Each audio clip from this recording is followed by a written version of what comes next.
It's the week ending Friday the 28th of March, and this is The Week Unwrapped. In the past 7 days, we've seen the Chancellor announcing disability cuts in her spring statement, 7 nights of protests in Turkey against the Erdogan government, and the revelation that US National Security Advisor Mike Waltz invited a prominent journalist into a Signal chat about bombing Yemen.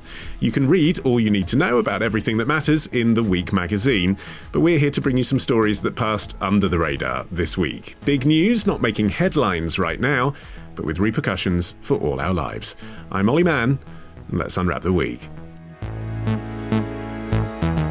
And joining me today from the week's digital team, we have Irenie Forshaw. We also welcome back freelance journalist in Scotland, Catriona Stewart, and we have a special guest from the Guilty Feminist podcast and various shows on Radio 4 and a stand-up career and so many credits that if I were to list them, then this introduction would frankly drift into pure promotion. It's Deborah Frances-White. Hello, Deborah.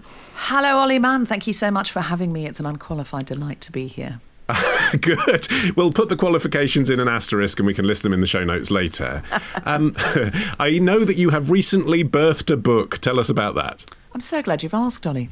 I birthed a book called 6 Conversations We're Scared to Have, and it really came about because I got to the point with doing the kind of work I do on The Guilty Feminist, which is entertaining, but also, trying to make the world a better place, that I thought I can't really go on, I think, unless I say this. Because when I was young, I was in a religious cult, and I got out of it in my 20s, and then I was living freely. And then the last sort of 8 to 10 years, I've started to feel like I'm back in one, and that we're all in a series of interconnecting cults where there's certain things we say and certain things we don't say, and uncomfortable conversations get put under the rug or become so inflammatory that people get incredibly personal and make attacks. And so I thought I need to say something about this because I think I have some insight on it in an attempt to say, hold up, I don't think you can change someone's amygdala, but I do think you can change their mind. So in short, this book is how to change minds, including your own. Yeah, and I noticed, I haven't read it yet, although I'm taking it with me on holiday. What a beach read. Well, I'm looking forward to it. It is entertaining. It's not meant to be dry and didactic. It is entertaining and hopeful. But I did notice that there are chapters on the kinds of things you might expect there to be chapters on: cancel culture and comedy, gender ideology. But actually your first chapter is about why people are scared of having conversations at all. And I do think that's a thing that comes up a lot, isn't it? People genuinely do feel they can't say what they think anymore. Yes, and I think some of the goals might be noble, but you cannot create a compassionate society that progressives say they want by shouting people into it and scaring people into it. That's not creating the fabric that you say that you want. Coca-Cola do not advertise by saying, fuck you if you drink Pepsi. And surely we need to be at least as interested as capitalists selling sugar water as to how to persuade. Do you know what I mean? Into how it's absurd that we are so unskilled if we want to change the world and make it better. And if what we were doing was working, that would be one thing. But we are seeing far-right parties across Europe are polling far too well for it to feel safe. So I do think we need to stop and take stock. And so this is not just a book about, we should all get along, because that's not a thing. It's really about what the power structures are and what the internet is doing. A lot of people think the internet makes us sympathetic because you can't see people's faces, keyboard warriors. But actually, in the analysis and research I did, I discovered, in fact, I believe the internet, certainly social media, every day demands that we be more and more empathetic, but to fewer and fewer people. And that's what a cult does. So it's like if someone says, I know what they mean, or I feel for them, no, because they've had this, or I can see what they're saying, someone will say, well, you're in their team then. So I really do feel like we have to analyse the structures of what's going on. It's not about saying we should all be lovely. It's about how did we get here? And, some of the stories we're going to talk today about play into the book, and I'll mention them when they come up. Indeed. Really interesting to hear that idea of echo chambers from the perspective of someone who grew up in a cult. So the book is 6 Conversations We're Scared to Have, and that is out now. Something else that is happening this week, before we even get on to the matters at hand, but I have to ask, Kat, is that I know you have just been having tea with the King and Queen. I certainly was, yeah, to everyone's surprise, not least my own. There was a media reception last night at Buckingham Palace for journalists from the regional media to celebrate their outstanding efforts, and I was recommended to go by the Scottish Government, which was a bit strange, but it was great fun. Very nice, hanging out with the King and Queen. Very good canapes. Did you get to press the flesh? I did, yes. And I also met the Duke of Gloucester, which was very interesting. I'm not interested in the Duke of Gloucester. What did the King say? Did he say, I'm a big fan of your work? What did he say? Oh God, it was really awkward. He made a really inappropriate joke. I feel like I can't excellent. Really Go on. What did he say? Go on. What did he say? Oh, no, it's genuinely bad. Like, I can't... I'm not going to pressure you into anything you're uncomfortable What to should say, this week Catriona. be remembered for? The cancellation of His Majesty the King. Anyway, Deborah, you're up first. What do you think this week should be remembered for? The week that academics from the land of the free seek freedom.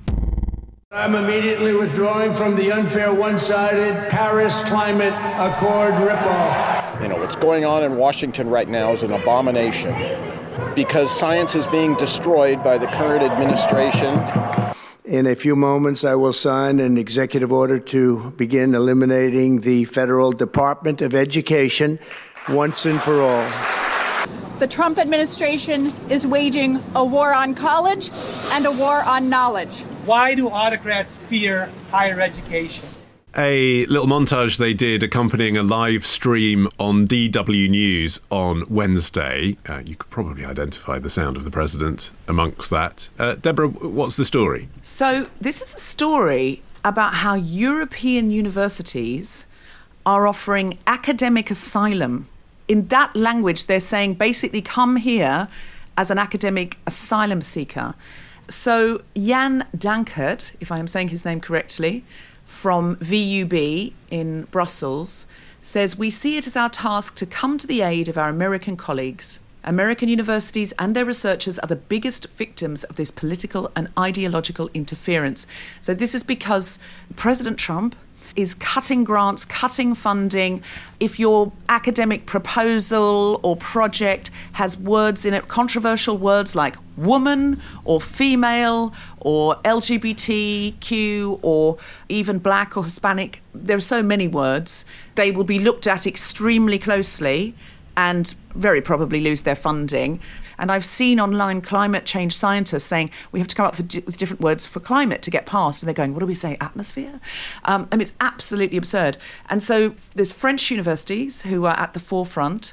So there's Aix-Marseille University, and they've got the Safe Place for Science programme. What does that really mean, a safe place for science? Well, they're saying that America is now a dangerous place for science, which it is. There's a scientist in America this week, because Colombia are in a dispute about what the Trump government called illegal protests. They just said, right, we're cutting all of your funding. Well, that's a third of Colombia's funding. So Columbia University would close down, but they just said it's cut. So her PhD program on fibroids just got cut, just taken away. So this is to find treatment for fibroids. I mean, the question is, Irenie, whether the Trump administration will feel this is a loss. You know, if scientists choose to take asylum, to use that phrase, in Europe, they're going to think good riddance, aren't they? These are the kind of people we don't want in our universities. That's the whole point. Yeah, and I think, Trump has really made a point of surrounding himself with tech entrepreneurs and showing that he kind of values them above academic researchers and really kind of putting this America first strategy into practice. So I don't know how much he's really going to be bothered by the scientists leaving. There's been huge cuts so far. So there's been curbs to research relating to diversity, some vaccines, medical research, including cancer research, and into the human causes of climate change. The Trump administration also wants to slash billions of dollars from overheads and grants for biomedical research. So the National Institutes of Health have put out a statement saying that it wants to cut grants for indirect costs relating to research. So that's things like buildings, equipment, utilities, in efforts to save up to $4 billion. But, that's critical for having the research go ahead in the first place, actually keeping the lights on in the lab. So things are very uncertain at the moment. It's quite a scary time for scientists in the US. Yeah, and more generally, Kat, I guess the law of unintended consequences is going to come into play, isn't it? You know, Trump and his administration have been cutting all these things they see as worthless, but obviously not all of them are. Even if you take that reactionary point of view that they espouse, some of these things are really important to preserving justice, human life, etc. Yeah, they're really vital. In particular, scientists who are involved with work around climate change are really concerned about this because the work is not valued. Trump has no concern whatsoever about the push to net zero. He's already ripping up a lot of the climate improvements that were made under the Biden administration. And this will have severe knock-on effects, and there are scientists saying that they're genuinely scared, they're genuinely worried about this. Their research, years and years of research, is being undermined, it's being lost, they're losing funding. It's a really bleak prospect. How has this happened, Deborah, that scientists have come in the line of fire? You sort of understand the loose kind of anti-woke agenda, but, you know, gender politics and diversity policies and the climate crisis, they're three very disparate things to all put under one umbrella, aren't they? But this is why the sort of shorthand of, oh, it's woke, it doesn't work. Because what you're saying is if there are grants for women to study fibroids, for example, it's like, oh, that's women's stuff, that's gendered stuff, but that's the health of human beings and it's the career of academics. This is why as soon as you disparage anybody who's in the minority or not in the power position as like, how dare you ask for equality, that is what you leave yourself open to. And that is what has happened. The very idea of equality is so distasteful to them. And the problem with science is it bears out that, for example, there is no white supremacy, that actually race is completely manufactured, where all human beings are the same. We're literally talking about melanin in the skin. And they don't want that kind of information. They don't want that. You know, it used to be thought that women had smaller brains and were less clever. Science hasn't done a lot for their cause. Science continually demonstrates that people should be treated with respect and people should be treated with equality. And they don't want that. They don't want that. They don't want diverse people to have equity and inclusion. That's what they've said. But I guess given that Trump won the election, do establishments in the US need to look within themselves and say, there is an issue here that we weren't incorporating enough working class voices, we weren't incorporating enough conservative voices in the way that we behave as our general culture, not the science as you're describing, but the kind of presiding leftism on our campuses. And had we been more accommodating, something like this wouldn't have happened in the first place, this reaction.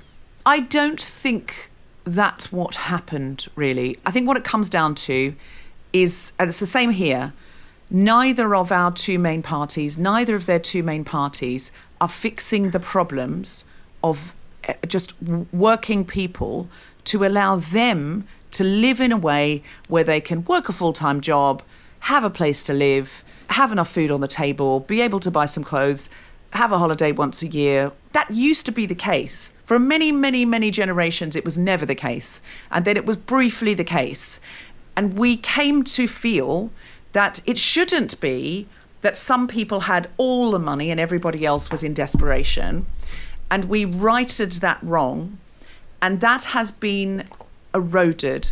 So I think what's deep down in people is, but I don't have enough, so there's not enough for me to share. I think when people are happy and they feel that they have enough and that there's healthcare available to them and things like that, I think they are happier to share. But it's a question about looking at the organisations, isn't it? We see this cultural organisations in the US as well and feeling they don't represent them. That there aren't people like them there, that everyone who's there is this enclave of Democrats. That's how they feel. I don't think that bears out, though, because Obama tried to do lots of things and he kept getting stopped by the Republican Senate. So that is not an accurate representation of America. America is not so liberal. America is not Sweden, is it? So that's a story being told by the newspapers. They don't even have the ability. If your hand falls off because of a chainsaw accident and you are not insured, no one will put it back on if you can't pay for it. Does that sound so immensely left-wing to you? And your insurance company may delay care, may deny care. So I don't think it is true that it's such an incredibly left-wing environment that these poor people won't listen to. I think that people weren't listened to by either party in as much as things were not made better. I mean, Irene, I guess for the other side of the debate, people who feel like actually, yes, they are proudly of the left and now they don't have a place in America's cultural institutions. Those people may feel that if they then flee the country, they will be letting Trumpism win the culture war. Yeah, but at the same time, I think when things are made so difficult, it just becomes unviable for them to stay. Perhaps in the years to come, people will look back at this and think, wow, there's been people are saying it could be like a major, one of the biggest brain drains since World War II, but in reverse. So I think at the moment, the US is a global leader in science, and I think time will tell how that plays out. Yeah, I mean, is it going to be good news for us, Kat, to have Americans coming over, American intellectuals? I mean, I'm thinking about the Jewish brain drain from Nazi Germany, which ended up with Einstein in Princeton, didn't it? Perhaps, but it depends on the jobs that they're coming to here. I mean, the UK hasn't offered to be an asylum centre for American academics yet, but if they were, the UK's universities are facing a really difficult time. There's a fall in funding for universities, and what the sort of long-term reaction will be to people leaving. I think Irene's right that it is very difficult picture for them, and you have to have a lot of sympathy with people who'd rather just shift somewhere else than stay and try to push back. But I think it will be a case of having to wait and see how this plays out to a certain extent and assess it historically. There's also the issue, I guess, as well, that Britain is trying to make a special case for the special relationship and all the rest of it. There's a risk, Deborah, that even if we could cash in on this, we shouldn't be seen to, because we don't want to alienate them. We have to stay in their pockets. I mean, I think on the global stage, it's looking like the flashbacks in The Handmaid's Tale to how they got to Gilead, a lot of what's going on at the moment. It's really quite scary. And I think we should stand with the countries who are saying this is abhorrent. So Eric Berton, who is the president of the ex-Marseille University, said this program is ultimately linked to indignation to declare what is happening in the United States is not normal. And if we all normalise it and we go, oh, don't take in any of their climate change scientists, we're going to look like we're anti-Trump. I mean, come on, the planet is all of ours. And that's the other reason I think that, if you're working on the climate, you can't be like, I've got to stay here and fight it even though I've got no funding and just take a sign into the street. No, we need you in a lab. We need you working on the problem, because Trump pulling out of the Paris Accord, I mean, it's the end of the world that we're looking at. We need to take climate change science unbelievably seriously. It's incredibly urgent. And when such a huge country like that goes out of its way to make the climate worse, of course, their scientists need to leave if they can get a grant anywhere else. Well, I mean, this is it. Where do they go to, Kat? Because in parts of Europe, at least, we're seeing a lean to the right, to the far right in some cases. So this could be out of the frying pan into the fire. Yes, I mean, populism is far from exclusive to the US. We're seeing a rise of it in UK politics with the rise of Reform, and Reform is doing exceptionally well in the polls. The next big election is Holyrood election in 2026 in Scotland, and it's looking like Reform could have as many as 15 MSPs in the Scottish Parliament, which is an astonishing shift in the sort of political narrative north of the border. And that's even though Reform have no Scottish policies. We don't know what they stand for. But it is, as Deborah was reflecting on earlier, just the sense that the economy is doing badly. People don't have the money in their pockets that they used to. Neither of the main parties are offering clear resolutions to these issues, and resolving these issues is going to take a significant amount of time. It can't be done quickly. And so when you have populist parties offering really simple, straightforward, immediate so-called solutions to these issues, they become popular with voters. And that is an issue in the UK. It's an issue across Europe. And one of the big pushbacks is against the climate. So it is no guarantee that the scientists who are coming to Europe, who are trying to get away from the anti-science rhetoric in the US, are going to have anywhere to come to. Okay. Up next, putting a price on 50 years of wrongful conviction. That's after this.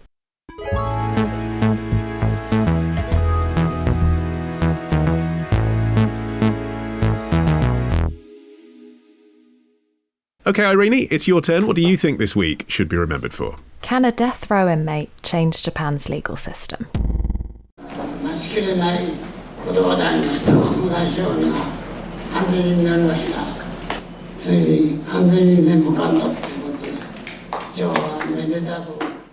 Akamada Iwaro, a former death row inmate in Japan, saying thank you to supporters after being acquitted in September. What's the story this week? So this week, Iwao Hakamata, a Japanese man who spent almost 50 years on death row before he was eventually acquitted of murder, and that's what you just heard there, that was just after he was acquitted, was awarded 217 million yen, so that's about $1.4 million, in what's believed to be the country's biggest ever payout for a criminal case.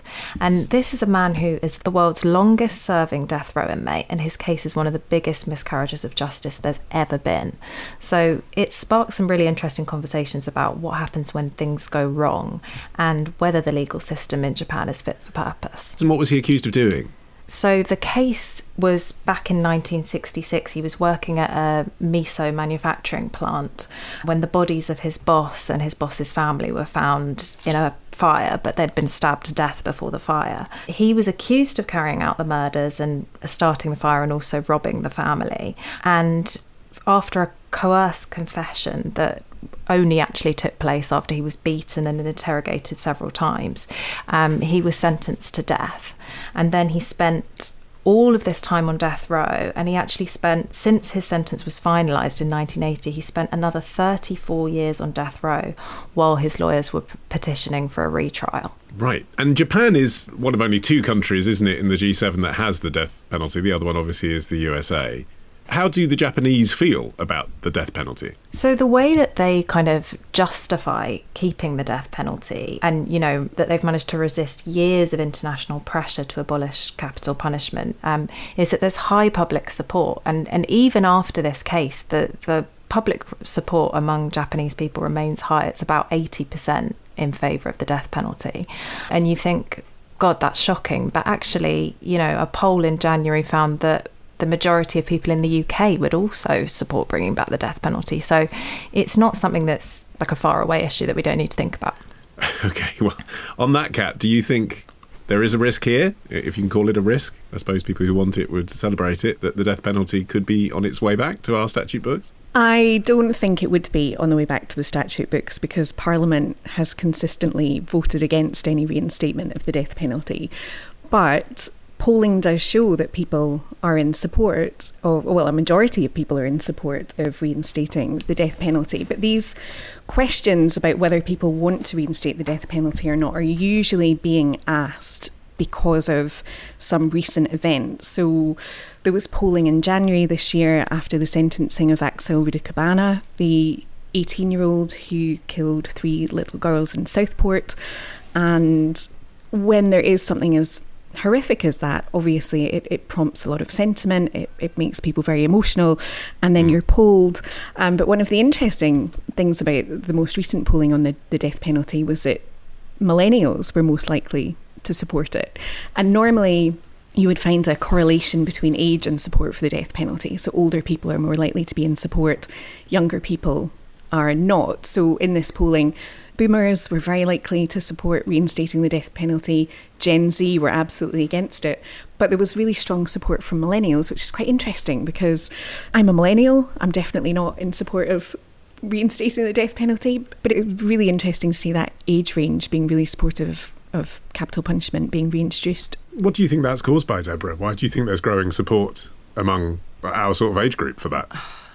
I think maybe it's that people don't remember it.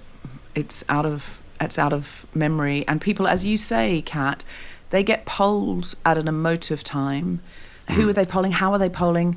You know, I always remember that thing in Yes Minister that you can get any answer you want with polls by the questions that lead up to it. It shocks me a bit that people are in favour of the death penalty, because I think if you're not in favour of people killing people, then that punishment reinforces that killing people is the way forward. I think the UN says, and human rights groups say the death penalty, the main thing about the death penalty being something that we cannot stand for as people who care about human rights is actually the torture of being on death row. And like this man, it said in the report that I read, his mental health had suffered, and I was like, oh my God, what an understatement. And apparently his mental health is so bad now he has to be, he's old, he's lost his whole life, and he has to be cared for by his sister. Yeah. I mean, it's just so tragic, isn't it? Like, if you get it wrong, and we know that they've got it wrong. People have been cleared after they've been killed. So if even one person is going to die wrongly for something they didn't do, you can't have the death penalty. The point is he wasn't executed. So actually there was time to clear his name. It just took 50 years. There was time to clear his name. So supporters of the death penalty will say, well, we didn't execute anyone who didn't do it. We've only ever executed people who definitely did, and they've had their chance to appeal. But that psychological torture of thinking today might be the day you're about to die, that's the point, isn't it? And in Japan, that literally is how the death penalty works, right? I think, that's what makes this case kind of so horrible, and why his mental health has taken such a terrible turn, is because of this really inhumane approach that they take to executions, where inmates are only told an hour or two beforehand that they're actually going to be taken to the gallows. They're denied contact with their families, they're denied contact with their lawyers. I think they're only allowed to exercise like twice or three times a week. And there's a lot of secrecy around how the whole process works, which makes it really hard to scrutinise it. And there was also that case as well in the US this month, wasn't there, Kat, and content warning, firing squad. He chose that method of death as a way of campaigning against the death penalty. He wanted, in his last words, to say, look at what we're doing as a system here. Yes, I mean, it's so brutally inhumane that you just can't imagine that it's one of the options. But in certain states, there are 3 state-approved methods of execution. You can choose lethal injection or the electric chair or death by firing squad. Brad Sigmund found God when he was in prison, and he decided to opt for the firing squad to make a point. His final words were a calling to my fellow Christians to help us end the death penalty. You can see that he's coming from a specific perspective there, but it's so brutal. He was tied to a chair with a basin underneath to catch his blood, and a lineup of gunmen fired at his chest. It is astonishing that is an option, that is a disposable for the courts. You cannot imagine it in this country. And of course, in the UK, it was death by hanging. But it's very hard to justify that sort of situation, I think. I do understand people's deep anger and horror at seeing, small children killed, just, doing something as innocent as dancing. I absolutely understand it. And in that case, there was no doubt that it was him. No doubt it was him, and all of he's that. shown no remorse. And obviously he's a minor, but if he wasn't, people would say, what is the purpose of keeping him alive? He doesn't want to be alive. But one of the things I'm saying in my book is that liberal people cannot create a compassionate society by shouting at everyone on the internet and saying you're using the wrong language. But neither can the citizens of this or any other country create a less violent country or world where fewer attacks on, knifings and attacks are made by publicly demonstrating that we endorse murder. It doesn't work. Like you're creating more violence and more endorsement that it's all right to take a life. So I feel like it's not going to help. Like people who have that mentality are not going to see that and go, oh, I shouldn't do it. What a deterrent.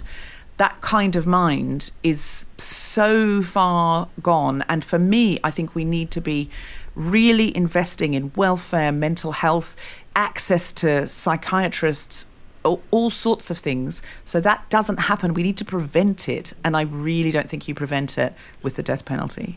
Irene, you've chosen this story as your story of the week. Why? What are the implications for the rest of us, and what does it mean for Japan? I think that this case, partly I was just really shocked at how low the compensation was that he's gone through this, and I think it amounts to something like $83 a day. Wow. Which is, when you compare probably that less to than it cost to keep him there, wasn't it? Exactly, and when you compare it to kind of similar cases in the US when people have been awarded kind of $75 million for being incarcerated for crimes that they didn't commit. So it could be a really pivotal moment to look at the Japanese justice system and look at the things that need to change. But it also made me think about how we can reflect on issues in our own legal system. And, so we don't have capital punishment here, but we do have major issues of people, spending years in prison waiting for trials, people being jailed for kind of 20 years for stealing a mobile phone under the imprisonment for public protection sentences. That's been abolished now, but that's still carrying on. So I think by looking at cases like this when things have gone really wrong, we can look at our own legal systems as well. But I think it's also a valuable conversation to be having, because the UK has taken a moral position that the death penalty is wrong, and yet the UK government provides financial and technical aid to countries where capital punishment is still prevalent. So the UK government gives money to Pakistan and to Iran to help with anti-drug trafficking efforts. And is an ally of the US and Japan. And is an ally of the US and Japan, but specifically invests money in Pakistan and Iran specifically for anti-drug trafficking efforts. But one of the outcomes of that is that these countries execute drug traffickers. So it's, our hands are not entirely clean. So it is a really useful conversation to be having, I think. OK, more of these ethical loops coming up in your next story. Kat, on the way, does Labour support forced labour? That's after this.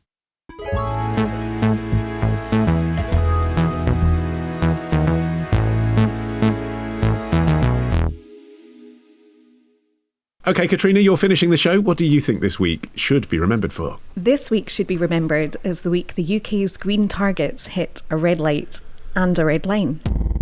A typical school will save something like £25,000 and a typical hospital something like £45,000 on our calculations. I spoke to a head teacher last night. We're visiting an academy here in Sheffield. He has solar panels on his roof at the moment, and most schools don't. He says it's saved him something like £40,000, as he put it to me, about the salary of a special needs teacher. That's just one illustration of the difference this can make. The distinctive sound of Energy Secretary Ed Miliband there speaking to BBC Breakfast this week. Kat, what's the story? So Labour's Green Prosperity Plan rests on a few key pillars, one of them being Great British Energy. The main issue for UK Labour has seemed to be explaining exactly what GB Energy actually is. For months, the plaintive cry of political journalists around the country was, what is it? When we had to write about the thing. So it won't supply electricity directly to households, but the plan is that it will work with the private sector to co-invest in green technology as part of the UK's just transition to renewable energy. So things like offshore wind farms, tidal power, solar power, nuclear energy. But introducing GB Energy has meant the introduction of the Great British Energy Bill, so legislation that will allow GB Energy to be set up. And there has been a significant bump in the road. Politicians wanted to introduce a clause that would mean the UK couldn't spend public money on companies that used forced labour. They wanted to enshrine protections against benefiting from human rights abuses. Which all sounds perfectly reasonable until you realise the implications are. However, Labour MPs have been whipped against supporting the amendment, and it's not going to be added to the bill. But this all comes against a wider backdrop of increasing political pressure against the government's green revolution. So Kemi Badenoch came out and said that the UK can't reach its carbon emissions targets in time, the rise of anti-net zero reform UK. So it begs the big question, should we be worried about rising antipathy in the race to net zero? But specifically, the reason that Labour MPs have been whipped against voting for that is because of the Chinese involvement, right? So the plans of GB Energy are to buy solar panels from the Chinese, and we know that the Chinese are exploiting Uyghur workers. Yes, and China dominates the processing and refining of so-called transition minerals, so things like lithium, cobalt, copper, nickel and zinc, and you find them in solar panels, which is obviously a huge problem, but also wind turbines and the batteries for electric vehicles. So in getting to net zero, it's almost impossible not to use these minerals. And Chinese mining interests are prevalent in 18 countries around the world where human rights abuses have been found. So they're buying up mines in Indonesia, in Peru, in the DRC, Myanmar, Zimbabwe, and China is a major economic partner in these countries. So it has absolute influence. The economies need investment from China, so there's very little, if any, pushback. There was a push to have this amendment. The amendment was drafted by David Alton, who's a crossbench peer. And he says, actually, he's not going to let this drop. He's going to bring it back when the GB Energy Bill returns to the Lords. Because I guess, Deborah, it is, from an ethical standpoint, as I say, just perfectly transparent why you would want to back a bill that says we're not going to buy from countries where workers are being exploited, where people are being forced to work against their will, where there aren't, satisfactory humane conditions, similar to what we were just saying in the last story, isn't it, about cooperating with countries that execute people. But, again, like we were saying with the pragmatic attitude around Trump, Ed Miliband clearly believes, I'm sure, that he would rather not do that, but given the choice, he'd rather do that than not have solar panels for Britain. Yes, I actually have written about this in my book. Not to plug my book, but genuinely, there's a whole chapter on our relationship with the past and how we are very quick to cancel people in the past, but often we are repeating those patterns. So we look at the founding fathers and we think of America and we think, how the hell are you starting this country on the basis of all men are created equal and freedom? And you are literally bringing people in chains and forcing them to work in inhumane conditions. And we think, well, that's something we would never do. But if you have a mobile phone, a smartphone, it very likely was made by enslaved Uyghur people in China. And I think now the thing is it's further away, because I think we look at, people in New York at that time and we think, well, there were people in Virginia, but it might have taken them longer to get to Virginia than it would take us to jump on a plane and go to China.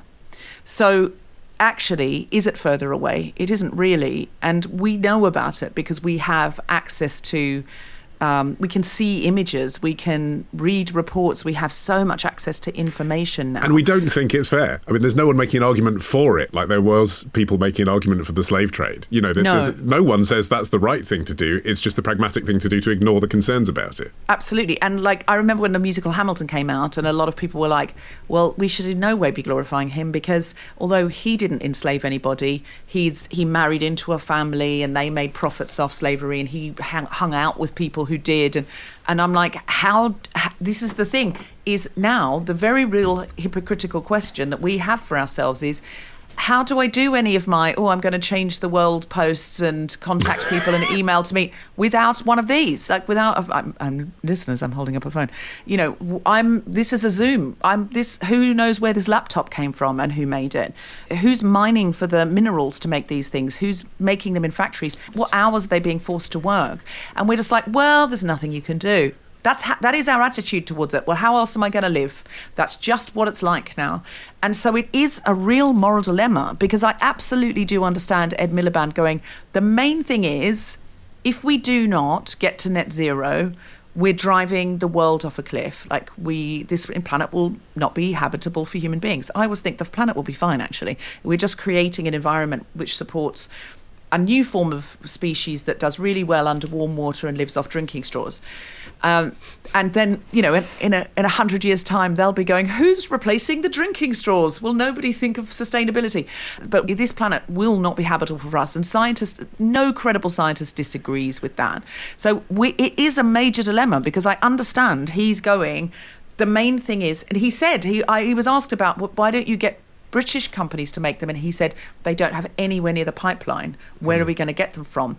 But I think the answer then would be create the pipeline in the UK, do something really bold and say we're going to make them all here, we're going to create masses of jobs, we're going to create masses of good interesting jobs for people to be able to do this, and we're going to create net zero jobs here. And I think that would change things. I guess then, Irene, though, you come up against the long-term versus short-term thing, don't you? The whole point of the Labour government having this as a principle in their manifesto was we want to get this up and running as soon as possible and cut people's bills, never mind climate change, cut people's bills for schools and hospitals as well, and then they'll vote us in again in 5 years' time. You can't have a timeline and then we'll build solar panel factories because then you're talking 15 years. And I think that's kind of what this comes down to. You can see how determined Ed Miliband is to get this through as quickly as possible. He wants to do it at all costs. He's not thinking of the entire supply chain, the issues later down the line. When you do think about that, these are enormous solar panels. Lots of them end up being thrown away instead of repurposed or recycled at the end of their life cycle. So, yes, it could be great for bringing down bills and for kind of getting towards this low carbon future that we want to move towards. But, I saw this figure that was really shocking, that by 2050, which is the rough expiration date of solar panels manufactured today, the technology is estimated to produce 78 million metric tons of waste, and it's filled with toxic metals. But no one's thinking about that now because, as you say, like Ed Miliband will just be thinking about how are we going to get in at the next election and how can I push this through and do something that's going to make a difference for people now. I mean, on the policy itself, Kat, do you think it'll work? I mean, he's absolutely determined that this will bring people's bills down and it will make a difference. But it is, I note, dependent on the sun, which we don't have as much of as other countries because we do have quite a thick lot of cloud up there. No, and I think it's difficult because in order to, all of it is sort of moot, really, unless you bring people along with you. And I think governments are really struggling to do that on net zero now. You see in Australia, some of the main climate policy targets are being dropped because the government there promised a drop in people's bills, and actually energy bills are up by about $600-700 a month. Mark Carney, one of the first things that he's done is got rid of one of the key climate policy targets from Trudeau's government. You've got Richard Tice here. He was up in Scotland recently shouting, "Drill, Scotland, drill." The UK government is rowing back on the Rosebank oil field. And it's really difficult to persuade people to move forward on this. I think talking about human rights abuses being involved in the supply chain for solar panels is a hard thing to engage people in, even though it's completely vital.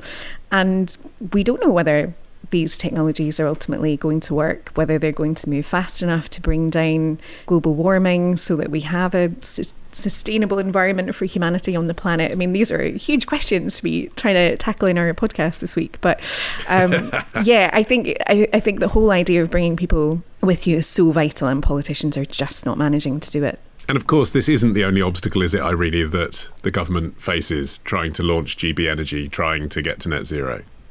No, exactly. They've also got the day-to-day issues of people just not wanting these type of things, in their backyard, basically. So, you've got a lot of growing concerns about onshore energy projects, which Labour are keen to push through, about farmers who are being offered more money to use their land to host solar panels rather than crops.